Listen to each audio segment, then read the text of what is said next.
Welcome back. I'm really pleased that you're joining us, and I'm especially pleased that I will be introducing our first keynote of this TRESCA-RETHINK conference. Debora Blum is the director of the Knight Science Journalism program at the Massachusetts Institute of Technology. She's a key person in our MOOC, our massive open online course from the TRESCA project. I'm going to plug that as much as I can today, of course. And she will be giving a keynote speech on journalism in the age of mistrust, lessons from the COVID-19 pandemic.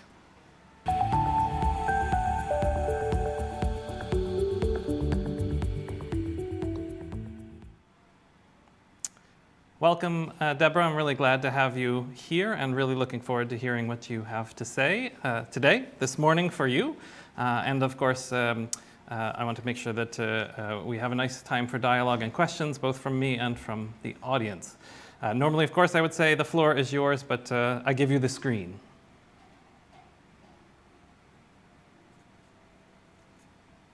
Thank you, and it's really an honor to be part of this SMART conference. And these questions of mistrust, what we've learned in the last 2 years, the pandemic, how we're shaping journalism now and for the future, I hope, are really important questions. I have a PowerPoint I'm going to share with you now that illustrates some of the points that I find most interesting, at least during the last few years and going forward. So I'm just going to share that, I hope. There, hang on. Okay, journalism in the age of mistrust, lessons from the COVID-19 pandemic. I'm Debora Blum, director of the Knight Science Journalism program at MIT and publisher of Undark magazine. And I'm focusing this talk on the COVID-19 pandemic. This is a well-known image of the virus itself, SARS-CoV-2, which is the second SARS virus that we've known to cause a pandemic, but as we all know, very significantly from the first outbreak. I'm putting this up here. This is from the New York Times Global Coronavirus Tracker from Friday, so just a couple days ago, to kind of give you a sense of the fact that we're still in the pandemic, and to look at where the virus seems to be concentrated at the moment. What you're seeing here in the darker colors, there's 2 points I want to make about this graphic as a journalist. One is what we're seeing with these sort of outbreak indicators has to do with the most recent variant, Omicron, and its subvariant, Omicron BA2, and both of these are significantly more infectious than other variants. Not necessarily more dangerous, but significantly more infectious. The other point I want to make about maps like this is that they often make assumptions, and this is really important in sort of the integrity of covering a pandemic. For instance, if you look at this big red blob that is Russia, do we actually know what is going on in Russia with COVID-19 at the moment? We do not. So we're making some assumptions here as to what's going on, and it's important to acknowledge that. And one of the things it's important for journalists to do, it always is to provide context as to, whether this is what we assume, this is what we know. If you want to be a trusted source, you have to really be meticulous about your sources of information. I threw up a couple of slides about the fact that we live in a time of mistrust. This is from the Edelman Trust Index 2022, so these are fairly recent. And I want to just note a couple of things. Trust in societal leaders declines further. You see journalists, everyone's going down here. Government leaders, religious leaders, journalists, and CEOs. Not that there was a huge amount of trust in any of us. Journalists are sort of going down a little bit more. But what's really interesting over here is that people in general trust locally, people you know. And here you also see trust declining both in my neighbors and in scientists. And that's a significant drop in both cases, just speaking to the general point that we live in this cloud of mistrust. Do journalists often look worse than anyone else? Yes, and I wanted to show you this slide. This is also from the Edelman Trust Index, in which you see that the leaders I'm convinced we're being lied to by societal leaders. Journalists top this chart at 67%, but government leaders are very close, and business leaders are also close. And if you actually drill down into those numbers, you see mistrust in government has risen a little bit more than in these other two categories. So this is a large level of mistrust at a time that what we're trying to do is be a trusted source and get information out there. And so I'm going to go over quickly some of the main points that have occurred to me during this pandemic. And I've numbered them in my geeky way. First, we've been here before. This is from the bubonic plague of the Middle Ages. This is a French illustration. The doctor is modeling a plague mask. This was, of course, people didn't really understand the virus. So there were a lot of not the virus, but the bacterial infection. In the case of plague, there was a lot of try this to it and a lot of mistrust in government leaders, because a lot of the things that were recommended just didn't work because we didn't understand this. And we've seen a little bit of this with the COVID pandemic early, and I'm going to come back to that. But remember, we've been figuring out this virus on the fly. The scientists have made assumptions or made predictions that didn't always hold up. And so that also feeds into this cycle of mistrust. We've seen this before. This is the 1918-1919 flu pandemic. And I like to put up this slide mostly because it tells us, has some lessons for today. Here you'll see something that looks a lot like what we've seen in the COVID pandemic. The initial bump, then it flattens out over the summer. Then you see a huge additional wave going into the winter of 1918, drops again in the summer, peaks again in 1919, and then finally tails off. There are 2 points that are relevant for us here. One is that the virus mutates. That's that huge bump you see there in the middle, right? Mutation of the virus, it becomes more infectious. And the second is that people are sick of the virus. They don't want to wear masks anymore. And that plays the politics of it, the resistance of it. There's huge mass protests. That plays too. Obviously not vaccine protests because they didn't have a vaccine, but people really pushing against public health measures because they're just tired of hearing this. We've made other mistakes as journalists. I want to mention a few of them. Let's not repeat our mistakes. This is a cover of Time from the bird flu pandemic in 1968. So my first point is don't do this. Don't hype, don't stereotype, and don't induce panic. And one of the tricky things as a journalist in any kind of pandemic like this is sort of navigating the risk, right? You want people to be alarmed enough to protect themselves theoretically. You don't want them to be completely freaking out. And you don't want them to freak out to the point that they go, wait a minute, why did I get so upset? That journalist totally hyped that issue. And in this particular case, I think we've seen this more with some medications than anything else. Friends of mine in Latin America have talked quite a bit about the hyping of drugs like ivermectin by journalists there. I hope we've done a better job of that here in the United States, but clearly there has been those kinds of mistakes. And so let's not do that, right? I mean, basically when I'm talking to journalists, I'm saying, it's great to make a mistake once, everyone does it. Not great, but we all do it. Don't do it again. Let's instead do the smart stuff. There's always been this pushback in outbreaks and pandemics in which people do not want to believe that what scientists are telling them. This is not new. Misinformation about viruses is not new. it's more amplified today thanks to social media, but you can go back to even the Ebola outbreaks, and those were pretty impressive outbreaks in Africa, and see people having to actually create this kind of, no, you're wrong, this really is a real thing. It's not political, it's not a bioterrorism weapon. It's a naturally occurring, very deadly virus, and we need to do that kind of debunking. I'm going to mention vaccines in this case. And we've tried to do this. Here is the Moderna vaccine, which is an mRNA vaccine. These are slightly pixelated, sorry. Protests in which people are suggesting that the virus will change your DNA. The virus is an experiment on us. Here is a poster from Australia, actually, in which they're starting to push back against misinformation. And I love this particular pushback. I want to mention a couple of things about it.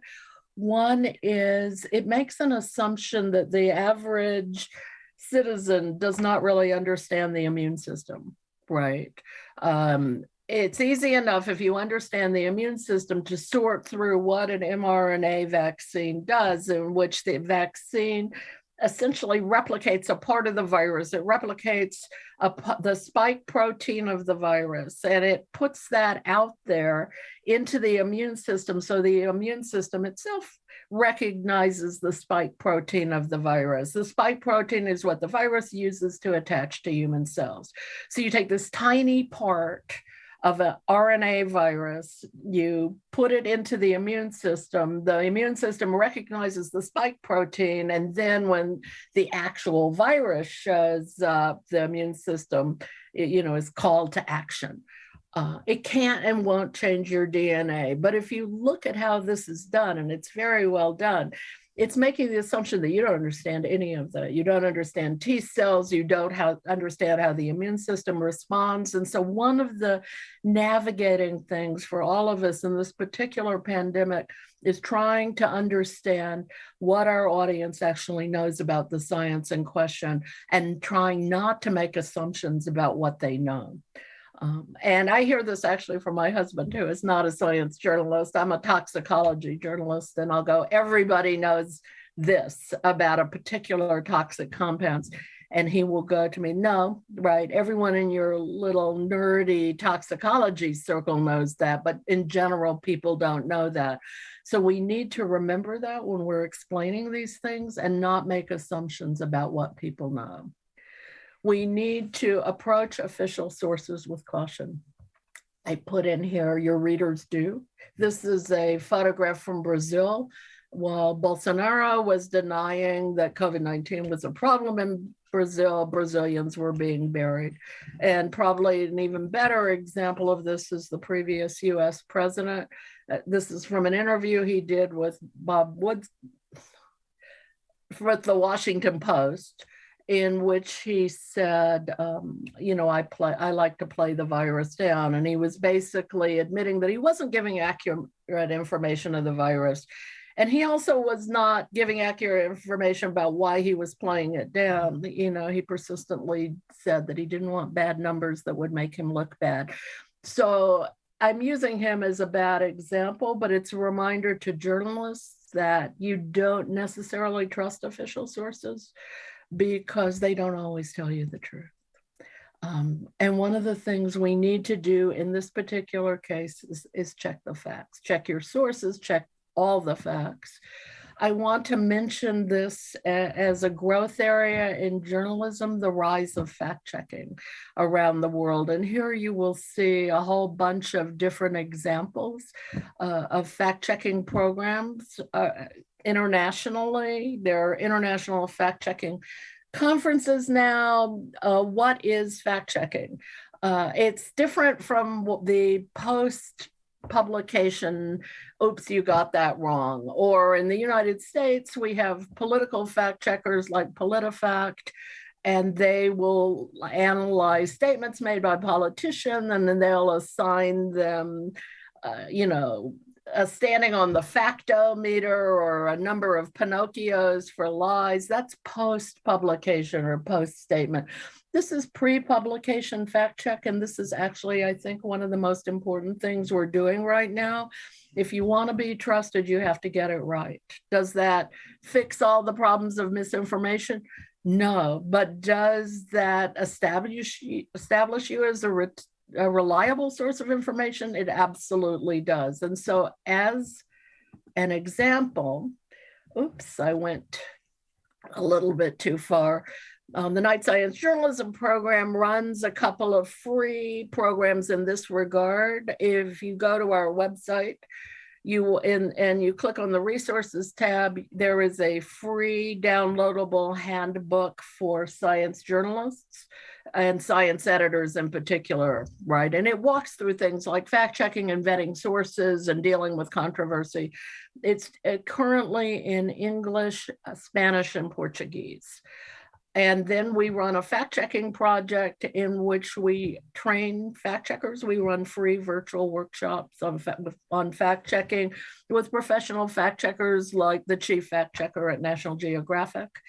And so we try to sort of raise the bar in fact-checking, both for fact checkers and for journalists, because fact checkers are incredibly anal about facts, and journalists who are turning out copy in a big hurry are not always as anal as that. And so if you have a fact checker coming up behind you, they can catch like small errors that may make a difference. And this is an example of a fact check at Undark magazine, the magazine I publish, in which you see the fact checker has gone through and color coded the story according to what is a big problem, what is a small problem, what needs to be checked.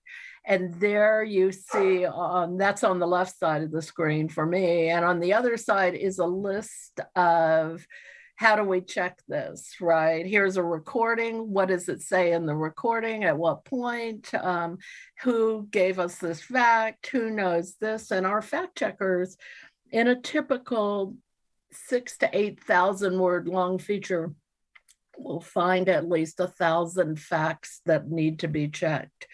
And at one point, we had a fact checker who made the write or rewrite part of her story because she had quoted a scientist who turned out to have published in a predatory journal, Pay to Play, and the information was actually not correct. And so the fact checker vetted it with 2 other chemists, and then we rewrote that part of the story. I think a lot of people don't realize how intensely we're starting to do this in journalism, but part of this is just to be sure that when the facts go out, they are correct. It's important in a pandemic, but also in really any other major public health or environmental issue to be comfortable with the idea that facts are going to change. This is a illustration from Science magazine early in the pandemic showing a deluge of preprints and papers washing over a boatload of scientists and based on a famous Japanese woodblock print, The Great Wave. And so just to give you a quick example of that, here we are right in the start of the pandemic. There is a huge belief that that this virus is not necessarily aerosolized, that the droplets are too big, that they drop along surfaces. Surfaces are the primary point of infection. This was something that scientists were thinking early in the pandemic based on some old work on aerosolized viruses. And so you saw everyone washing their groceries and disinfecting their dining room tables. And this photograph is from China. They're sort of disinfecting the world in March 2020. Later, as we go forward, we start realizing that this is a big mistake. Yes, droplets do fall, but the virus actually doesn't live that long on surfaces. And the virus is, in fact, aerosolized, right? And it's aerosolized in a way that is similar to measles, which is super infectious as an airborne virus. And so then you start seeing people say, whoa, wait a minute. we need to wear masks. So what does this tell us? Does it tell us that science is wrong? It does not. It tells us that science is an evolving process of information, that scientists are thrown into the deep end with a fast-moving pandemic virus. They're figuring out as they go. And one of the things that is important for journalists to do that we routinely fail to do is give people the understanding that science is a process. It's not journalism. The media is an event-driven industry. Science is not event-driven. It is data-driven. It is a long series of collection of data points. And we do a really lousy job of making people understand this, so that when they're suddenly told to wear masks and they have an Anthony Fauci who earlier said don't wear masks, they're like, well, scientists get it wrong. So it's important to vet your sources. It's important to understand and explain well where science is in the process. It's important to vet your numbers. I particularly like this slide. This was very early in the pandemic, as you see. So March 2020, February 2020.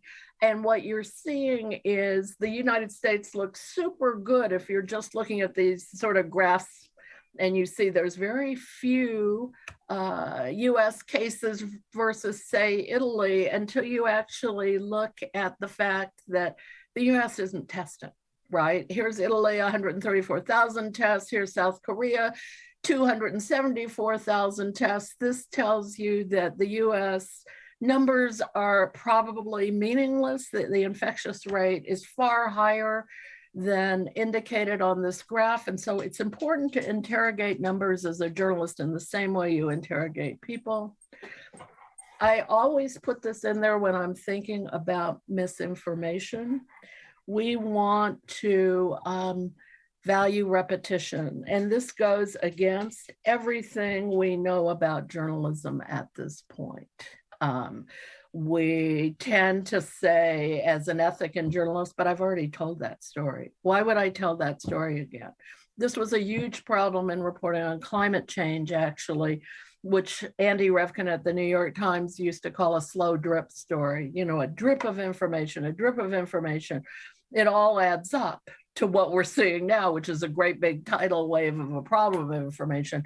But in fact, people would say, and this happened to me when I was a science writer at a newspaper, haven't we already told that story? So it's important for journalists to think of creative ways to repeat information. Why is that?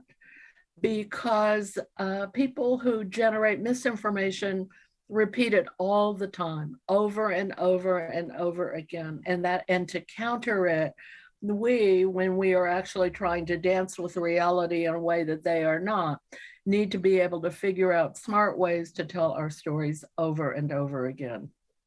This is one of my favorite quotes on the subject from the 18th century, actually.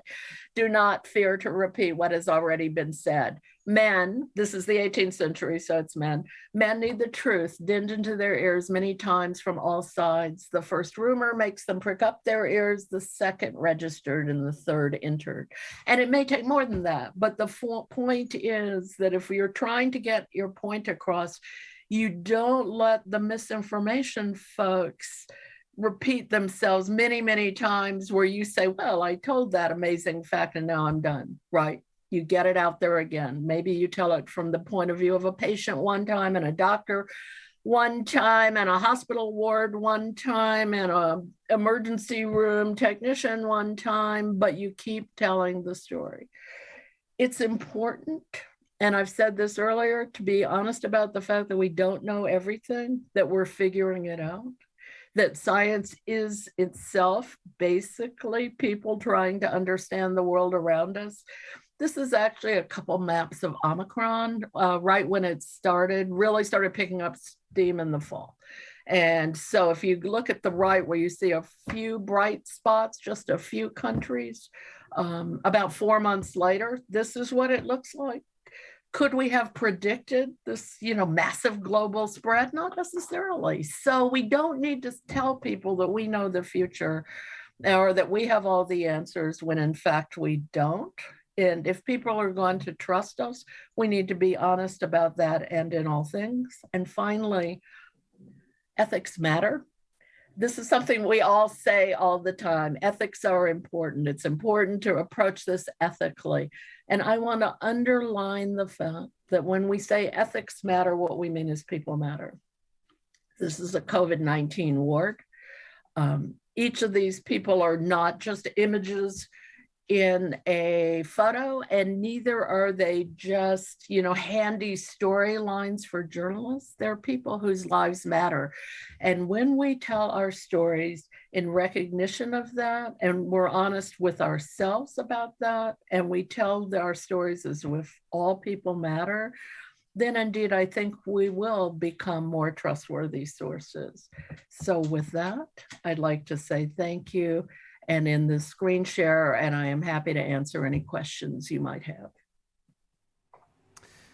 Thank you, Deborah. That was really insightful and really helpful, and I'm really glad that you've been able to share some of your thoughts here. Actually, I have a number of notes, and I think I'm going to have to go back and think through some of these things that you brought up, especially these 12 points.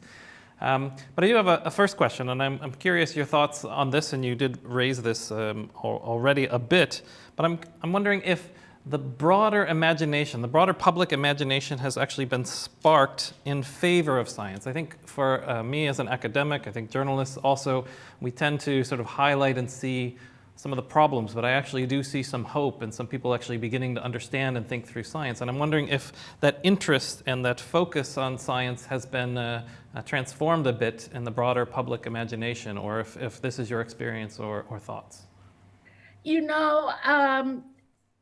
I think you're right. In the last 2 years, certainly brought science to the forefront, right? And reminded people about how important it is. I tend to, this is sort of a soapbox that I'll get on with as a science journalist, in which I say this: science and technology are hugely transformative forces. They change the world around us. They continue to transform the world around us if we don't understand them enough to have some kind of toolkit that allows us to navigate the world and to make science-savvy decisions as we go forward.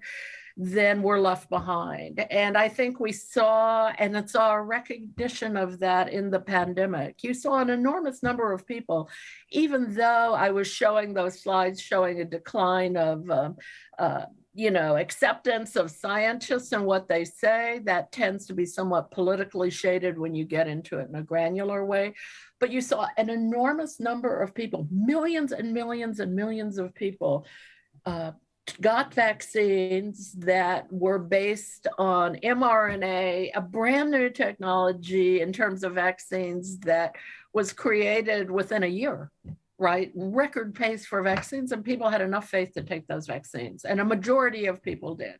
So that tells you that there's a lot of faith in science and also a lot of awareness of what science can do in our favor. I think we're going to see that more and continue to need it as we move forward with the big environmental issue that to me has been staring ominously over the COVID-19 pandemic, and that is climate change. And climate change is in part a product of technology, you're right, human technology and science in the way that it's developed industrial machinery and processes, which has caused this release of heat trapping gases in the atmosphere. And so we do recognize that we have to look somewhat not only to behavioral changes, but also to science and technology to try to find some fixes of that. So there you're going to see me say people both recognize that science is essentially important. They don't always fully understand it. That's one of the most important jobs of both journalists and academics. How do we reach underserved audiences? And they also recognize, and I think climate change is one example of that, that science sometimes moves forward without considering consequences. And so going back to my ethical point, people matter. We're certainly having those discussions now with things like artificial intelligence. And I think that we need to have those discussions. And this is my final long answer to your point.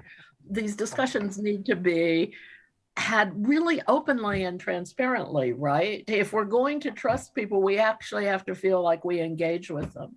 Journalists can do some of that, but some of that has to be scientists actually entering these conversations in a public, transparent way. Yeah, I would fully agree. And although I think we can go on to that, and we will touch base a little bit more over the next, this afternoon and tomorrow, on how scientists can do that a bit more effectively. But for now, I just want to stick a little bit with the journalism question, and you've kind of answered this as well, but I think maybe a more dialogue will be fine on it before I get to a couple of questions that are coming in online, and thank you for those questions. I'm curious if you see that there are certain areas that we can say that that of disinformation or misinformation or even malinformation that are more difficult to combat, to sort of deal with, and how and whether we see that journalists are demonstrating some stronger resilience, or some context in which journalists have been well equipped so far to really address some of these issues? Yeah, that's a great question. Part of the problem with misinformation today, not that it always hasn't existed to some extent if you sort of troll through past history, is that in the digital internet age, people cherry pick their sources of information. So if I believe, I'm going to pick vaccines for a minute, if I want to be bombarded with information that confirms my fear of vaccines, and I don't want to move out of that tribe, right, then I can do that. Yeah, I can go to the various, anti-vax websites. I can carefully pick media that shades anti-vax. I can figure out who is going to confirm my biases, bias confirmation bias. And so we see a lot of that, and we see a lot of recognition over time that just accurate information is not enough to counter that. If you look at the work of Dan Kahn at Yale and the deficit hypothesis model, there used to be a theory that the reason you don't, say, trust vaccines is you just don't have good information. If I give you that information, then suddenly you'll miraculously trust them. But research has shown continually that just providing accurate information is not enough of a counter. So I think, and we talk about this in journalism, the New York Times actually has a disinformation reporter now who just reports on disinformation and ways that we're trying to figure out how to deal with it. We have disinformation workshops now in the community of science journalism in which we're saying, how do we deal with this? How do we counter this? And I think some of it is, how do we get to those audiences? We've done a great job of getting information to the science savvy New York Times Scientific American reading audience. It's the other audiences that we haven't reached, the audiences that do cherry pick their information. There, I think some of it is trying to find more effective ways to drill down to journalism done locally and done locally well, right? Because people tend to trust people they know more, as that one slide showed. So in fact, there is an ongoing effort in the United States right now, and I assume in Europe as well, to put money into local news sources. There's a big award that was just created by the Schmidt Futures Foundation that is really focused on local journalism. The Night Science Journalism Program, my program, gives an award to local science journalism only. And that's really thinking about the audiences that aren't getting the information they need and are living in these misinformation bubbles. And so we're really pushing that, neighborhood journalism. How do we reach you on the ground where you live? And I do think between that and repetition, we could actually get somewhere. Coming from our audience as well, and it sort of relates to this. And again, I think the going to the ground level and sort of local discussions and connections are super important. But one of the questions that's coming to us online actually suggests that science journalists need to have some degree of scientific knowledge on the issues that they're narrating. What do you think, and how does that happen at the local level? Of course, we have large news organizations that are able to pay professional science journalists who have a lot more training, but the sort of connection that you're talking about is much more at a ground level. And I'm curious, how does that end up happening following this question from our audience and giving that scientific knowledge for those sort of local journalists and sort of ground up initiatives? That's a great question. And it's absolutely right that you see sort of highly trained science journalists usually at large publications, right? Or there's someone like me whose father was a scientist and started out as a chemistry major and did a science journalism degree and went on from there. So at the local level, that is a real issue. And that science editing handbook I showed you is one of the ways that we're trying to deal with that. We've had workshops in which only local science editors are invited, where you're trying to give the editors a toolkit so they can vet the science stories coming their way. Because editors are rarely trained in science. The other thing, and again, I'm speaking from a US model, and I apologize if this is something that's also actively going on in the US, I mean, in Europe and elsewhere, is that we're seeing an increasing investment in mentorship and trained partnership with local organizations. So for instance, ProPublica, which is a national investigative journalism nonprofit, will assign one of its trained science writers to partner with a local publication. And in fact, our local journalism award at KSJ just went to a ProPublica partnership with the Palm Beach Post in Florida, which was on the terrible environmental effects of burning sugarcane. And so, and some of the other foundations are investing in this. They're actually investing in funding science writers at small publication. There's a tiny startup Alabama political reporter. They have a trained science writer on staff, and that's paid for by a foundation. So we're seeing actively nonprofits really worrying about this misinformation problem and worrying about audiences and investing in it in some profound ways. And we're hoping, I mean, those are small steps, but we're hoping to see more of that and hoping to figure out other ways to offer free training at the local level. I think that's really important. That's great. And I'm glad that we have a participant at your house that's lovely and ready to share a bit with us. This is the time we have, and I really appreciate you sharing your thoughts, actually many of which will continue the rest of today. We're going to talk a bit more, and specifically in a moment. I'm actually one of the things that you highlighted there was both this notion of repetition and the importance of transparency. And this gives me a nice sort of segue into our next panel. Before we do that, I want to just highlight a video that was part of the TRESCA project. Again, with Debora, with your participation in our MOOC, as well as a sort of background story behind this video. By our partners at Kurzgesagt, as you may know them, trying to give a little bit of that openness and transparency. And so we'll show you that brief clip before we move on to our next panel. Thank you very much, Debora, for your time and for giving us this keynote. Really appreciate it. Thank you so much. It's been a pleasure. You start off with a little lie, a useful oversimplification that makes it easier to grasp a concept. For example, as a kid you learn that the Earth is a sphere orbiting the Sun with planet buddies. But it's not actually a sphere, and the buddies are super different in size and not close to each other at all. By beginning at a place of oversimplification, you're building a framework, a foundation that you can then build upon and add nuance and complexity later on. Step by step, you're getting towards the real gist of the complicated subject. Science communication has to use lies to children to some degree, or it turns into science education. And getting a proper education in all of the scientific fields would take years of intense study to become fluent in them. As a species, we have a major interest in summarizing science and its advancements and educating as many people about it as possible, because we all benefit if more people have a fact-based scientific worldview. We will discuss what science is and how it works in different videos in more detail, but for now, let's just say it's a process to advance, organize, predict, and test our knowledge about the universe.